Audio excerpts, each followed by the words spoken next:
Както повечето популярни бойни изкуства, и Винг Чун се ражда в Китай. Приема се, че е сравнително младо по възраст, тъй като възниква преди около 350 години, а останалите бойни изкуства са от преди най-малко половин хилядолетие. Името му означава промяна, символ на нещо ново. Аз винаги казвам, че ние развиваме три неща – тялото, духа и разума. Как го правим? Тялото естествено чрез тренировки. Как тренираме разума? Чрез четене, обсъждане, философия и занимания с литература. А духа се тренира и чрез двете. Когато тренираме, ние създаваме ситуации, които са доста екстремни и се учим да контролираме своя страх. Учим се да контролираме всичките чувства, които изведнъж се появяват. Също така духа е една величина, която е една от най-важните части. Невидима, но тя определя това, което сме ние. Според Станислав Багалев, Винг Чун все още не е придобил нужната популярност в България и в частност във Видин. В България има само около 15 школи, в които се изучава това бойно изкуство.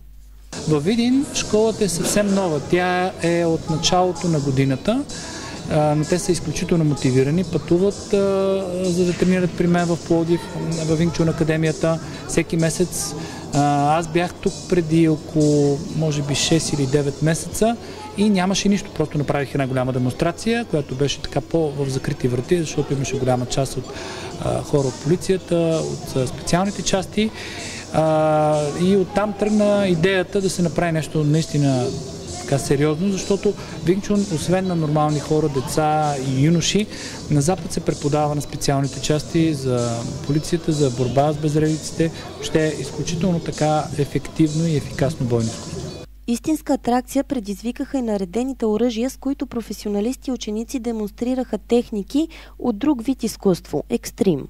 Това е една концепция за работа с оръжие, която идва и от средновековието, и от Филипините. Тя е една интересна смесица.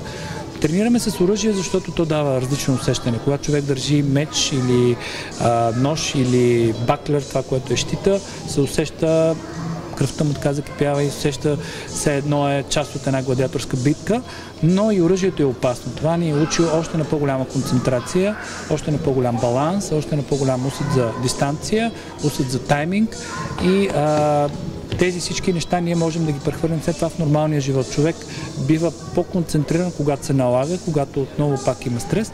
В Европейската Винг Чун организация има различен тип концепция за преподаване на бойното изкуство. Това от своя страна е предпоставка бойното изкуство да няма възрастови ограничения.